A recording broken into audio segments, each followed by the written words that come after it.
நம்ம 10th இருக்கிற 6th லெசனை ஃபுல்லாக இப்போ லைன் பை லைனாக பார்க்க போகிறோம் ஃப்ரெண்ட்ஸ். அவ்வளோதான். ஆங்கிலேய ஆட்சிக்கு எதிராக தமிழகத்தில் நிகழ்ந்த தொடக்க கால கிளர்ச்சிகள், கற்றலுடைய நோக்கங்கள்னு சில கொடுத்துருக்காங்க. கீழ்காண்பனவற்றோடு அறிமுகமாதல், பாளையக்காரர்கள் அமைப்பும் ஆங்கிலேயருக்கு எதிராக பாளையக்காரருடைய புரட்சியும், வேலு நாச்சியார், புலித்தேவர், கட்டபொம்மன், மருது சகோதரர்கள் போன்றோரின் ஆங்கிலேய எதிர்ப்பு கிளர்ச்சிகள், தென்னிந்தியாவில் ஆங்கிலேயருடைய அடக்குமுறைக்கு பதிலடியாக அமைந்த வேலூர் புரட்சி, பிரெஞ்சு படைகளையும் அதனோடு தோழமை கொண்டிருந்த இந்திய ஆட்சியாளர்களையும் 3 கர்நாடக போர்கள் தோற்கடித்திருந்த கிழக்கிந்திய கம்பெனி தனது அதிகாரத்தையும் செல்வாக்கையும் விரிவாக்கி ஒருங்கிணைக்க தொடங்கியது. எனினும் உள்ளூர் ஆட்சியாளர்களும் இலக்கிழார்களும் இதனை எதிர்த்தனர். நாடு பிடிக்கும் அவர்களின் நோக்கத்திற்கு முதல் எதிர்வினை திருநெல்வேலி பகுதியில் தற்போதைய தென்காசி மாவட்டத்தில் நெற்கட்டும் செவ்வலில் ஆட்சி புரிந்து வந்த புலித்தேவரிடமிருந்து வெளிப்பட்டது. முதல் எதிர்வினை திருநெல்வேலி பகுதியில் தற்போதைய தென்காசி மாவட்டத்தில் நெற்கட்டும் செவ்வலில் ஆட்சி புரிந்து வந்த புலித்தேவரிடமிருந்து வெளிப்பட்டது. இதனைத் தொடர்ந்து வேலு நாச்சியார், வீரபாண்டிய கட்டபொம்மன், மருது சகோதரர்கள், தீரன் சின்னமலை போன்ற தமிழகத்தின் பிற பகுதிகளை ஆட்சி புரிந்து வந்தோரும் எதிர்த்தனர். இதை தவிர வேலு நாச்சியார், வீரபாண்டிய கட்டபொம்மன், மருது சகோதரர்கள், தீரன் சின்னமலை போன்ற தமிழகத்தின் பிற பகுதிகளை ஆட்சி புரிந்து வந்தோரும் எதிர்த்தனர். பாளையக்காரர் போர் என அறியப்படும் இது 1806 நிகழ்ந்த வேலூர் புரட்சிக்கு இட்டு சென்றது. தமிழ்நாட்டில் பிரிட்டிஷாருக்கு எதிராக தோன்றிய இத்தொடக்க கால எதிர்ப்பு பற்றி இப்பாடத்தில் காணலாம். ஸோ இந்த ஃபர்ஸ்ட் பேராகிராஃபில் 3 லைன் தான் இம்பார்ட்டன்ட். நாடு பிடிக்கும் அவர்களின் நோக்கத்திற்கு முதல் எதிர்வினை திருநெல்வேலி பகுதியில் தற்போதைய தென்காசி மாவட்டத்தில் நெற்கட்டும் செவ்வலில் ஆட்சி புரிந்து வந்த புலித்தேவரிடமிருந்து வெளிப்பட்டது. இதனைத் தொடர்ந்து வேலு நாச்சியார், வீரபாண்டிய கட்டபொம்மன், மருது சகோதரர்கள், தீரன் சின்னமலை போன்ற தமிழகத்தின் பிற பகுதிகளை ஆட்சி புரிந்து வந்தோரும் எதிர்த்தனர். பாளையக்காரர் போர் என அறியப்படும் இது 1806 நிகழ்ந்த வேலூர் புரட்சிக்கு இட்டு சென்றது. ஸோ 1806 தான் வேலூர் புரட்சி. தமிழகத்தில் பிரிட்டிஷாருக்கு எதிராக தோன்றிய இத்தொடக்க கால எதிர்ப்பு பற்றி இப்பாடத்தில் காணலாம். ஆங்கிலேயருக்கு எதிராக மண்டல சக்திகளின் எதிர்ப்பு. ஃபஸ்ட்டு பாளையங்களும் பாளையக்காரர்களும். பாளையக்காரர் எப்படி தோன்றினாங்க அப்படிங்கிறது தான். பாளையம் என்ற சொல் ஒரு பகுதியையோ ஒரு இராணுவ முகாமையோ அல்லது ஒரு சிற்றரசையோ குறிப்பதாகும். பாளையக்காரர்கள் இவர்களை ஆங்கிலேயர்கள் போலிக்கார் என்றும் குறிப்பிட்டனர். போலிக்கார் என்ற தமிழ் சொல் இறையாண்மை கொண்ட ஒரு பேரரசருக்கு கப்பம் கட்டும் குறுநில அரசை குறிக்கிறது. ஸோ இறையாண்மை கொண்ட ஒரு பேரரசருக்கு கப்பம் கட்டும் குறுநில அரசை குறிக்கிறது. இவ்வமைப்பின் கீழ் தனிநபர் ஒருவர் ஆற்றிய சீரிய இராணுவ சேவைக்காக அவரின் கட்டுப்பாட்டின் கீழ் பாளையம் கொடுக்கப்பட்டது. வாராங்கல்லை சார்ந்த பிரதாபருத்ரனின் ஆட்சி காலத்தில் காகதீய அரசில் இப்பாளையக்காரர் முறை நடைமுறைப்படுத்தப்பட்டது.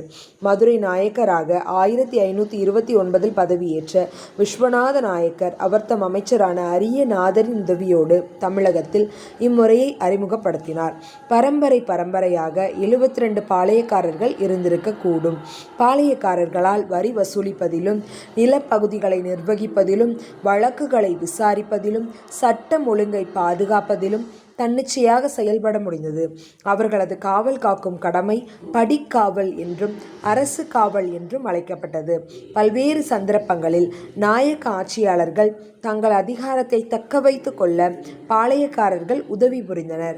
பாளையக்காரர்களுக்கும் அரசர்களுக்கும் இடையான தனிப்பட்ட உறவு மற்றும் புரிதல் மதுரை நாயக்கர்களால் இம்முறை நிறுவப்பட்டதிலிருந்து 200 ஆண்டுகளுக்கு மேலாக, அதாவது ஆங்கிலேயர் இந்நிலப்பகுதியை தம் வசம் கொண்டு வரும் வரை நீடித்திருந்தது அப்படின்னு சொல்லிட்டாங்க.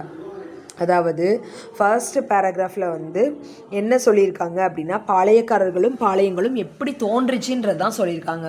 ஸோ பாளையம் அப்படிங்கிற சொல் எதை குறிக்குதுன்னா, ஒரு பகுதியையோ ஒரு இராணுவ முகாமையோ அல்லது ஒரு சிற்ற அரசையோ குறிப்பதாகும். பாளையக்காரர்கள் அப்படின்னா யாருன்னா போலிக்கார் அப்படின்னு சொல்கிறோம். ஸோ இதுக்கு என்ன மீனிங் அப்படின்னு பார்த்தோன்னா, இறையாண்மை கொண்ட ஒரு பேரரசருக்கு கப்பம் கட்டும் குறுநில அரசை குறிக்கிறது. இவ்வமைப்பின் கீழ் தனிநபர் ஒருவர் ஆற்றிய சீரிய இராணுவ சேவைக்காக அவரின் கட்டுப்பாட்டின் கீழ் பாளையம் கொடுக்கப்பட்டது. வாராங்கல்லை சார்ந்த பிரதாபருத்தனுடைய ஆட்சி காலத்தில் காகதீய அரசில் இப்பாளையக்காரர் முறை நடைமுறைப்படுத்தப்பட்டது. மதுரை நாயக்கராக நடைமுறைப்படுத்தப்பட்ட மதுரை நாயக்கர் 1529 விஸ்வநாத நாயக்கர் அப்படிங்கிற அவருடைய அமைச்சர் விஸ்வநாத நாயக்கர் அப்படிங்கிற மதுரை நாயக்கர் அவருடைய அமைச்சர் அரியநாதருடைய உதவியோட இந்த முறையை வந்து தமிழகத்தில் அறிமுகப்படுத்தியிருக்காங்க. ஸோ இதில் வந்து 3 பாயிண்ட் ஞாபகம் வைக்கணும். பாளையக்காரர்களை வந்து ஆங்கிலேயர் போலிக்கார் அப்படின்னு சொல்லி அழைச்சிருக்காங்க. அது வந்து எதை குறிக்குதுன்னா, இறையாண்மை கொண்ட ஒரு பேரரசருக்கு கப்பம் கட்டும் குறுநில அரசை குறிக்கிறது. ஃபர்ஸ்ட் பாயிண்ட் ஓவரா. செகண்ட் பாயிண்ட், வாராங்கல்லை சார்ந்த பிரதாபருத்தனுடைய ஆட்சி காலத்தில் காகதீய முறையில் இந்த பாளையக்காரர் முறை நடைமுறைப்படுத்தப்பட்டது. அதான் second point. Third point, Madurai நாயக்கரான 1529 பதவியேற்றவர் தான் விஸ்வநாத நாயக்கர். அவருடைய அமைச்சர் தான் யார்? அரியநாதர். அவருடைய உதவியோடு தமிழகத்தில் வந்து இந்த முறை அறிமுகப்படுத்தப்பட்டது. பரம்பரையாக 72 பாளையக்காரர்கள் வந்து இருந்திருக்காங்க. பாளையக்காரர்கள் வந்து வரி வசூலிப்பதிலும் நிலப்பகுதிகளை நிர்வகிப்பதிலும் வழக்குகளை விசாரிப்பதிலும் சட்டம் ஒழுங்கை பாதுகாப்பதிலும் தன்னிச்சையாக செயல்பட முடிந்தது. ஒரு அரசருக்கு என்னென்ன கடமைகள் இருக்குமோ அதுதான். வரி வசூலிக்கணும், நிலப்பகுதிகளை நிர்வகிக்கணும், வழக்குகளை விசாரிக்கணும், சட்டம் ஒழுங்கை பாதுகாக்கணும், தன்னிச்சையாக செயல்பட முடிந்தது. அவர்களுடைய காவல் காக்கும் கடமையை வந்து படிக்காவல் அல்லது அரசு காவல் அப்படின்னு சொல்லியிருக்கோம். பல்வேறு சந்தர்ப்பங்களில் நாயக்க ஆட்சியாளர்கள் தங்கள் அதிகாரத்தை தக்க வைத்து கொள்ள பாளையக்காரர்கள் வந்து உதவி புரிஞ்சிருக்காங்க. பல்வேறு சந்தர்ப்பங்களில் நாயக்க ஆட்சியாளர்கள் வந்து தங்களுடைய அதிகாரத்தை தக்க வைத்து கொள்ள பாளையக்காரர்கள் உதவி புரிந்திருக்காங்க. பாளையக்காரர்களுக்கும் அரசர்களுக்கும் இடையேயான தனிப்பட்ட உறவு மற்றும் புரிதல் மதுரை நாயக்கர்களால் நிறுவப்பட்டதிலிருந்து 200 ஆண்டுகளுக்கும் மேலாக ஆங்கிலேயர் நிலப்பகுதிகளை தங்கள் வசம் கொண்டு வரும் வரை இந்த ஃபாலோயிங் வந்து அப்படியே நீடிச்சிருக்கு அப்படின்னு சொல்லிட்டாங்க. ஸோ லாஸ்ட் பாயிண்ட் வேண்டாம். ஸோ இதில் வந்து பாளையக்காருடைய வேலைகள் என்னன்னு கொடுத்துட்டாங்க. அவங்களுடைய காவல் காக்கும் கடமை படிக்காவல் அல்லது அரசு காவல் அப்படின்னு அழைக்கப்பட்டிருக்குன்னு சொல்லிட்டாங்க. ஸோ ஆங்கிலேயர் வந்து இந்த நிலப்பகுதிகளை அவங்களுடைய வசம் கொண்டு வர்ற வரையும் 200 ஆண்டுகளுக்கும் மேலாக இந்த முறை ஃபாலோ பண்ணியிருக்காங்க. ஸோ எத்தனை வருஷம் பாளையக்கார முறை நடைமுறையில் இருந்ததுன்னு கேட்டோன்னா 200 வருஷம். அப்புறம் அந்த பாளையக்காரர் முறையை வந்து 2ஆக பிரிச்சிருக்காங்க. என்னதுன்னா, கிழக்கு மற்றும் மேற்கு பாளையங்கள். கிழக்கு நாயக்க மன்னர்களால் உருவாக்கப்பட்ட இந்த 72 பாளையங்களுள் கிழக்கு மற்றும் மேற்கு என்று 2 தொகுதிகளாக பிரிக்கப்பட்டிருந்தன. ஃபர்ஸ்ட், பாளையங்களே முக்கியத்துவம் பெற்றவையாக கருதப்பட்டன. கிழக்கில் அமையப்பட்ட பாளையங்கள் சாத்தூர், நாகலாபுரம், எட்டயபுரம் மற்றும் பாஞ்சாலங்குறிச்சி ஆகியனவும். அதாவது இப்போ ஒரு நாகத்தை பார்த்துட்டோம் அப்படின்னா அதை சாத்திரணும், அதுலேருந்து 8 தூரம் எட்டி தான் நிற்கணும். அதை வந்து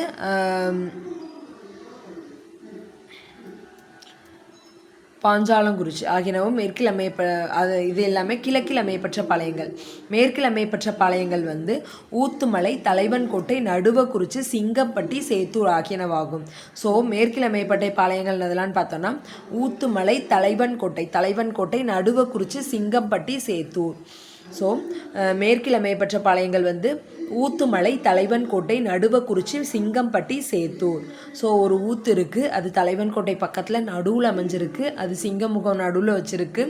அது வந்து ரொம்ப மெயின்டெனன்ஸ் இல்லாமல் சேராக மாறிடுச்சு. இது வந்து மேற்கில் இருக்குது. சரியா? இப்போ நம்ம 6.1 ஃபுல்லாகவே முடிச்சிட்டோம்.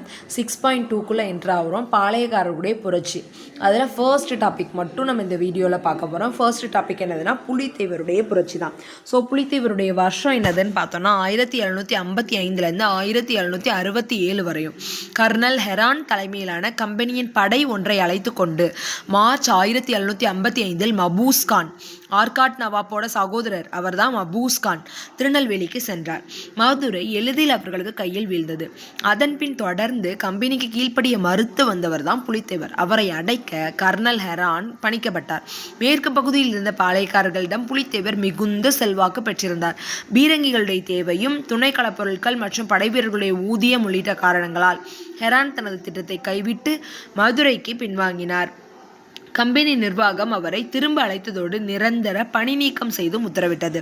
ஸோ இந்த பேராகிராஃபில் என்ன சொல்லியிருக்காங்கன்னா, புலித்தேவருடைய புரட்சி ஃபர்ஸ்ட்டு கர்னல் ஹெரான் அப்படிங்கிறவங்க தலைமையில் ஒரு படை வந்து மபூஸ் கான் மார்ச் 1755 திருநெல்வேலிக்கு புறப்பட்டிருக்காங்க. மதுரை ஈஸியாக அவங்க கைப்பற்றினதுனால அவங்க வந்து புலித்தேவருக்கு எதிராக நம்ம போய் அவங்களையும் பிடிச்சிடலான்னு போயிருக்காங்க. அவங்களுக்கு ஹெட்டு யாருன்னா கர்னல் ஹெரான். சரியா? ஆனால் கர்னல் ஹெரானுக்கு வந்து தெரியுது மேற்கு பகுதி பாளையக்காரர்கள்ட்ட புலித்தேவர் வந்து ரொம்ப செல்வாக்கு பெற்றவங்கன்னு புரியுது. அப்புறம் பீரங்கிகளுடைய தேவை அவங்களுக்கு இருக்குது, துணைக்கள பொருட்கள் எதுவுமே அவங்கள்ட்ட இல்லை. அப்புறம் படை வீரர்களுடைய ஊதியம் பிரச்சனையும் இருக்குது. இந்த மாதிரி 3 பிரச்சனைகளால் ஹெரான் வந்து அவங்களுடைய திட்டத்தை கைவிட்டுட்டு மதுரைக்கே போயிட்டாரு. ஸோ கம்பெனி நிர்வாகம் அவரை கூப்பிட்டு அவரை வேலையை விட்டே பணி நீக்கம் செஞ்சாச்சு. ஸோ கர்னல் ஹெரான் தான் ஃபஸ்ட்டு பின்வாங்கியிருக்காரு. அப்புறம் பிரிட்டிஷ் எதிர்ப்பாளர்களுடைய கூட்டணியும் நட்பு கூட்டமும். நவாப் சந்தா சாஹிப்பின் முகவர்களாக செயல்பட்டு வந்த மியானா, முடிமையா, நபிகான் கட்டாக் என்னும் 3 பத்தானி அதிகாரிகள் மதுரை மற்றும் திருநெல்வேலி பகுதிகளில் பொறுப்பு வகித்தனர். அவர்கள் ஆர்காட் நவாப்பான முகமது அலிக்கு எதிராக மேற்கு பாளையக்காரர்களுக்கு ஆதரவளித்தனர். ஸோ யாரெல்லாம் ஆதரவளித்தாங்க அப்படின்னு பார்த்தோம் அப்படின்னா 3 பேர். பிரிட்டிஷ் எதிர்ப்பாளருடைய கூட்டமைப்பும் நட்பு கூட்டணியும். நவாப் சந்தா சாஹிப்போடைய முகவர்கள் 3 பேர் இருக்காங்க. யாரெல்லாம்னா மியானா, முடிமியா, நபிகான் கட்டாக் இந்த 3 பத்தானி அதிகாரிகளும் மதுரை திருநெல்வேலி பகுதிக்கு பொறுப்பு வகிச்சிருக்காங்க. அவங்க ஆர்காட் நவாப்பான முகமது அலிக்கு மேற்கு பாளையக்காரர்களோடு சேர்ந்து ஆதரவு அளிச்சிருக்காங்க. ஸோ இதில் என்ன சொல்லியிருக்காங்க அப்படின்னா, அவர்கள் ஆர்காட் நவாப்பான முகமது அலிக்கு எதிராக மேற்கு பாளையக்காரர்களோடு சேர்ந்து யாரெல்லாம் நபிகான் கட்டாக், மியானா, முடிமியா, நபிகான் கட்டாக். மியானா, முடிமியா, நபிகான் கட்டாக் இவங்க யாருன்னு கேட்டேன்னா நவாப் சந்தா சாஹிப்போட முகவர்கள். ஸோ இவங்க 3 பேரும் மேற்கு பகுதி பாளையக்காரர்களோடு சேர்ந்து சந்தா சாஹிப்புக்கு எதிராக என்ன பண்ணுறாங்க, புலித்தேவருக்கு ஆதரவு கொடுக்காங்க. யாருக்கு எதிராக? முகமது அலிக்கு எதிராக சந்தா சாஹிப்போட முகவர்கள் தான் இவங்க 3 பேரும். ஸோ அவங்க முகமது அலிக்கு எதிராக என்ன பண்ணுறாங்க, பாளையக்காரர்களுக்கு ஆதரவு கொடுக்காங்க. மேற்கு பகுதி பாளையக்காரர்களுக்கு. அவர்களோடு புலித்தேவர் நெருக்கமான நட்புறவை ஏற்படுத்தி கொண்டிருந்தார். மேலும் புலித்தேவர் ஆங்கிலேயர்களுக்கு எதிராக போரிட பாளையக்காரர்களின் கூட்டமைப்பு ஒன்றையும் ஏற்படுத்தினார். சிவகிரி பாளையக்காரர் நீங்களாக பிற மறவர் பாளையங்கள் யாவும் அவரை ஆதரித்தனர். எட்டயபுரம், பாஞ்சாலங்குறிச்சியும் கூட இக்கூட்டமைப்பில் இணையவில்லை. மேலும் ஆங்கிலேயர்கள் ராமநாதபுரம் மற்றும் புதுக்கோட்டை மன்னர்களின் ஆதரவை பெற்றனர். புலித்தேவர் மைசூரின் ஹைதர் அலி மற்றும் பிரெஞ்சுக்காரர்களது ஆதரவினை பெற முயன்றார். ஏற்கனவே மராத்தியர்களோடு கடுமையான மோதலில் ஈடுபட்டிருந்த ஹைதர் அலியால் புலித்தேவருக்கு உதவ இயலவில்லை. ஸோ இதில் என்ன சொல்லியிருக்காங்க அப்படின்னா, சந்தா சாஹிப்போட முகவர்கள் 3 பேர் இருக்காங்க. மியானா, முடிமியா, நபிகான் கட்டாக்னு சொல்லிட்டு அவங்க 3 பேர் என்ன பண்ணுறாங்க, முகமது அலிக்கு எதிராக புலித்தேவருடைய அந்த மேற்கு பகுதி பாளையக்காரர்களுக்கு ஆதரவு கொடுக்காங்க. ஸோ அவங்க கூட புலித்தேவர் ரொம்ப நல்ல நெருங்கிய நட்புறவை ஏற்படுத்தி கொண்டார். மேலும் புலித்தேவர் ஆங்கிலேயருக்கு எதிராக போராடணும் அப்படிங்கிறக்காண்டி பாளையக்காரருடைய கூட்டமைப்பை ஏற்படுத்திட்டாரு. அதில் யாரெல்லாம் சேரலை அப்படின்னு பார்த்தோன்னா, சிவகிரி பாளையக்காரர்கள் நீங்களாக பிற மறவர் பாளையங்கள் யாவும் அவரை ஆதரித்தனர். சிவகிரி பாளையக்காரர் ப்ளஸ் எட்டயபுரம், பாஞ்சாலங்குறிச்சி இவங்க 3 பேரும் மட்டும் இணையலை. ஸோ இக்கூட்டமைப்பில் இணையவில்லை. மேலும் ஆங்கிலேயர்கள் ராமநாதபுரம் மற்றும் புதுக்கோட்டை மன்னர்களின் ஆதரவினை பெற முயன்றனர். இது ஆங்கிலேயர்கள் அப்படியே போய் ராமநாதபுரம், புதுக்கோட்டை டிஸ்ட்ரிக்டோட மன்னர்களுடைய ஆதரவை பெற்றனர். ஸோ புலித்தேவர் மைசூரின் ஹைதர் அலி மற்றும் பிரெஞ்சுக்காரருடைய ஆதரவை ஜெயித்தார். புலித்தேவர் என்ன பண்ணுறாரு, நேராக பாண்டிச்சேரி போயிட்டார். பிரெஞ்சுக்காரர்கள் ப்ளஸ் மைசூருடைய ஹைதர் அலியோட ஆதரவை கேட்காரு.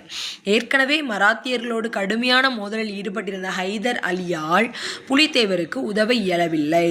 ஸோ ஹைதர் அலி யார், மைசூருடைய மன்னராக இருக்கார் அந்த காலத்தில். ஸோ அவர்கிட்ட போய் உதவி கேட்காரு. ஆனாலும் அவரால் உதவ முடியவில்லை. ஹைதர் அலி வேறு, முகமது அலி வேறு. புரிஞ்சிச்சா இந்த பேராகிராஃப்? இப்போ அடுத்த பேராகிராஃப் போகலாமா? அடுத்த பேராகிராஃப், களக்காடு போர். நவாப் கூடுதல் படைகளை மபூஸ்கானுக்கு அனுப்பி திருநெல்வேலிக்கு செல்லும் படையை பலப்படுத்தினார். யாரு? நவாப் முகமது அலி. மேலும் கம்பெனியின் 1000 சிப்பாய்களோடு நவாப்பால் அனுப்பப்பட்ட 600க்கும் மேற்பட்ட படை வீரர்களையும் மபூஸ்கான் பெற்றார். மேலும் அவருக்கு கர்நாடக பகுதியிலிருந்து குதிரைப்படை, காலாட்படையோட ஆதரவும் இருந்தது. மபூஸ்கான் களக்காடு பகுதியில் தனது படைகளை நிலைநிறுத்தியதும் திருவிதாங்கூரின் 2000 வீரர்கள் புலித்தேவரின் படைகளோடு இணைந்தனர். ஸோ அங்கே 1600 பேர் தான் இருக்காங்க. அது கூட குதிரைப்படை, காலாட்படையெல்லாம் இருக்குது. ஆனால் இங்கே மபூஸ்கானுக்கு எதிராக என்ன ஆயிடுச்சு, 2000 வீரர்கள் வந்துட்டாங்க. புலித்தேவரின் படைகளோடு இணைஞ்சிருக்காங்க. களக்காட்டில் நடைபெற்ற போரில் மபூஸ்கானின் படைகள் தோற்கடிக்கப்பட்டன. அதுதானே யூஸ்வல், இங்கே தான் பவர் அதிகமாக இருக்குது. ஸோ அவங்க ஜெயிச்சிட்டாங்க அப்படின்னு சொல்லிட்டாங்க. ஸோ களக்காடு போர்னா என்னது, நவாப்போட கூடுதல் படைகளை மபூஸ்கானுக்கு அனுப்புகிறாங்க. யார்? திருநெல்வேலி செல்லும் படையை பலப்படுத்தினார். நவாப்போட கூடுதல் படைகளை மபூஸ்கானுக்கு அனுப்பி முகமது அலி வந்து என்ன பண்ணுறாங்க, மபூஸ்கானுடைய படையை, திருநெல்வேலிக்கு செல்லக்கூடிய படையை வந்து பலப்படுத்துகிறாங்க. அதில் பார்த்தோன்னா ஆங்கிலேய கிழக்கிந்திய கம்பெனியோட 1000 சிப்பாய்களோடு நவாப்பால் அனுப்பப்பட்ட 600 பேர் இணைஞ்சு 1600 பேர் இருக்காங்க. அது கூட கர்நாடக பகுதியிலிருந்து குதிரைப்படை, காலாட்படையோட ஆதரவு அவங்களுக்கு கிடைக்கிது. மபூஸ்கான் களக்காடு பகுதியில் அவருடைய படையை வந்து நிலைநிறுத்துறாரு. இந்த 1600 பேர் ப்ளஸ் காலாட்படை, குதிரைப்படையெல்லாம் நிலைநிறுத்துறாரு. அங்கே திருவிதாங்கூர் 2000 வீரர்கள் வந்து புலித்தேவர் கூட சேர்ந்துட்டாங்க. ஸோ களக்காட்டில் ஒரு போர் நடக்கு. அங்கே வந்து யார் ஜெயிக்கா, மபூஸ்கானின் படைகள் தோற்கடிக்கப்பட்டு புலித்தேவருடைய படைகள், திருவிதாங்கூருடைய 2000 வீரர்கள் சேர்ந்தனால, பலமானதுனால அவங்க மொத்தமாக செய்க்காங்க. ஸோ யூசுப் கானும் புலித்தேவர் தலைமையில் ஒருங்கிணைக்கப்பட்ட பாளையக்காரர்கள் எதிர்ப்பு திருநெல்வேலி பகுதியில் ஆங்கிலேயர் நேரடியாக தலையிடுவதற்கான வாய்ப்பை ஏற்படுத்தி கொடுத்தது. திருவிதாங்கூர் மன்னரின் ஆதரவோடு 1756 முதல் 1763 வரையிலான காலத்தில் புலித்தேவர் தலைமையிலான திருநெல்வேலி பாளையக்காரர்கள் நவாப்பின் அதிகாரத்தை எதிர்ப்பதையே முழு நோக்கமாக கொண்டிருந்தனர். கம்பெனியாரால் அனுப்பப்பட்ட யூசுப் கான், கான் சாஹிப் என்றும் தமது மத மாற்றத்திற்கு முன்பு மருதநாயகம் என்றும் அழைக்கப்பட்டவர். திருச்சிராப்பள்ளியில் இருந்து தான் எதிர்பார்த்த பெரும் பீரங்கிகள் மற்றும் வெடிப்பொருட்கள் வந்து சேரும் வரை புலித்தேவர் மீது தாக்குதல் தொடுக்க அவர் ஆயத்தமாகவில்லை. பிரெஞ்சு படைகளோடு ஒருபுறம், ஹைதர் அலி மற்றும் மராத்தியரோடு மறுபுறமும் ஆங்கிலேயர் போரில் ஈடுபட்டு கொண்டிருந்ததால் பீரங்கி படைகள் செப்டம்பர் 1760 தான் வந்து சேர்ந்தன. யூசுப் கான் நெற்கட்டும் செவ்வலில் கோட்டையை முற்றுகையிடுவதற்காக நடத்திய இத்தாக்குதல் 2 மாதங்கள் நீடித்தது. 1761 மே 16 புலித்தேவரின் 3 முக்கிய கோட்டைகள் நெற்கட்டும் செவ்வல், வாஸ்தேவநல்லூர் மற்றும் பனையூர் யூசுப் கானின் கட்டுப்பாட்டிற்குள் வந்தன. இதற்கிடையே பாண்டிச்சேரியை கைப்பற்றிய ஆங்கிலேயர்கள் பிரெஞ்சுக்காரர்களின் முக்கியத்துவத்தை முழுவதுமாக குறைத்திருந்தனர். இதன் விளைவாக பிரெஞ்சுக்காரர்களின் உதவி கிடைக்காது என்று உணர்ந்த பாளையக்காரர்கள் ஒற்றுமை உடையத் தொடங்கியது. இதையடுத்து திருவிதாங்கூர், சேத்தூர், ஊத்துமலை மற்றும் சுரண்டை ஆகிய பகுதிகளில் எதிர் அணியினருக்கு தங்கள் ஆதரவை அளிக்க தொடங்கினர். கம்பெனி நிர்வாகத்திற்கு முறையான தகவல் அளிக்காமல் பாளையக்காரர்களோடு பேச்சுவார்த்தை நடத்திய யூசுப் கான் மீது நம்பிக்கை துரோக குற்றம் சுமத்தப்பட்டு 1764 தூக்கில் இடப்பட்டார். புலித்தேவருடைய வீழ்ச்சி எப்படி ஆச்சுன்னா, கான் சாஹிப் காலமானதை தொடர்ந்து நாடிழந்த நிலையில் சுற்றி வந்த புலித்தேவர் திரும்பி வந்து 1764 நெற்கட்டும் செவ்வலை மீண்டும் கைப்பற்றினார்.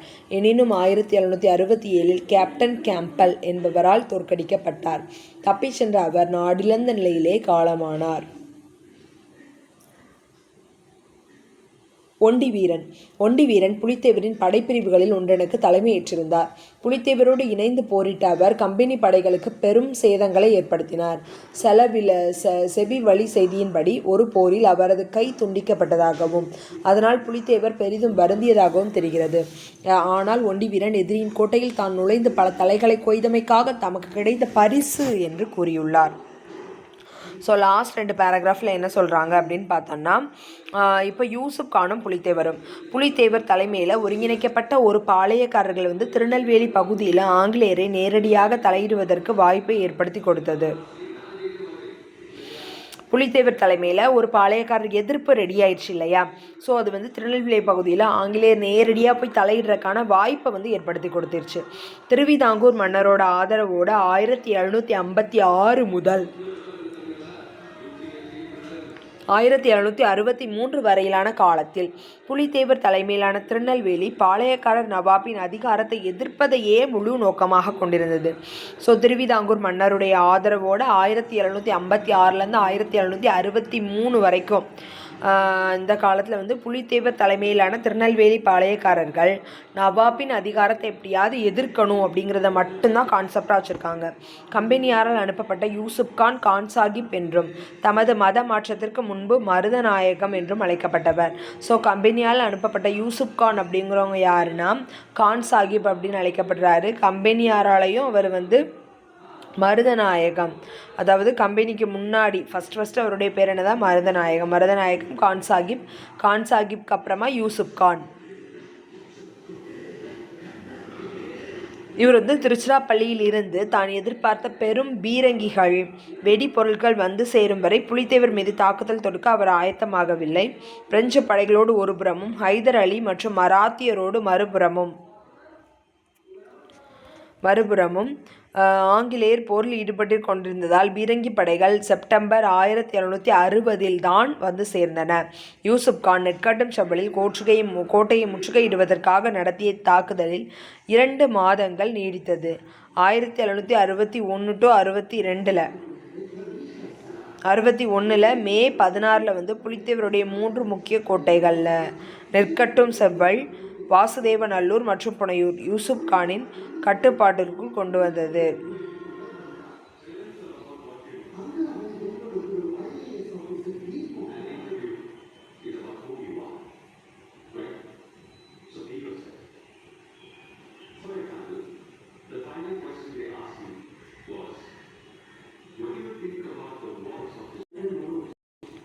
அதுக்கப்புறமா பாண்டிச்சேரியை கைப்பற்றிய ஆங்கிலேயர்கள் பிரெஞ்சுக்காரர்களின் முக்கியத்துவத்தை முழுவதுமாக குறைத்திருந்தனர். இதன் விளைவாக பிரெஞ்சுக்காரர்களின் உதவி கிடைக்காது என்று உணர்ந்த பாளையக்காரர்கள் ஒற்றுமை உடைய தொடங்கியது. ஸோ பாண்டிச்சேரியை வந்து ஆங்கிலேயர்கள் கைப்பற்றியாச்சு.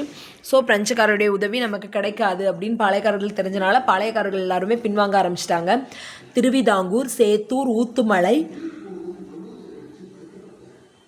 சுரண்டை ஆகிய பகுதிகள் எதிரணியினருக்கு தங்கள் ஆதரவை அளிக்க தொடங்கின. ஸோ திருவிதாங்கூர், சேத்தூர், ஊத்துமலை எல்லாருமே எதிரணியினருக்கு போய் ஹெல்ப் பண்ண ஆரம்பிச்சிட்டாங்க, தங்கள் ஆதரவை அளிக்க தொடங்கின. கம்பெனி நிர்வாகத்திற்கு முறையான தகவல் அளிக்காமல் பாளையக்காரர்களோடு பேச்சுவார்த்தை நடத்திய யூசுப் கான் மீது நம்பிக்கை துரோக குற்றம் சுமத்தப்பட்ட 1764 தூக்கிலிடப்பட்டார். ஸோ தகவல் எதுவுமே கொடுக்காம பாளையக்காரர்களோடு பேச்சுவார்த்தை நடத்தியவர் தான் யார்? யூசுப் கான். அவர் மீது நம்பிக்கை துரோக குற்றம் சுமத்தப்பட்ட 1764 வந்து தூக்கிலிடப்பட்டார். யூசுப் கான் மேலே நம்பிக்கை துரோக குற்றம் வந்து சுமத்தியாச்சு. 1764 அவரை வந்து தூக்கில் தூக்கி போட்டாச்சு.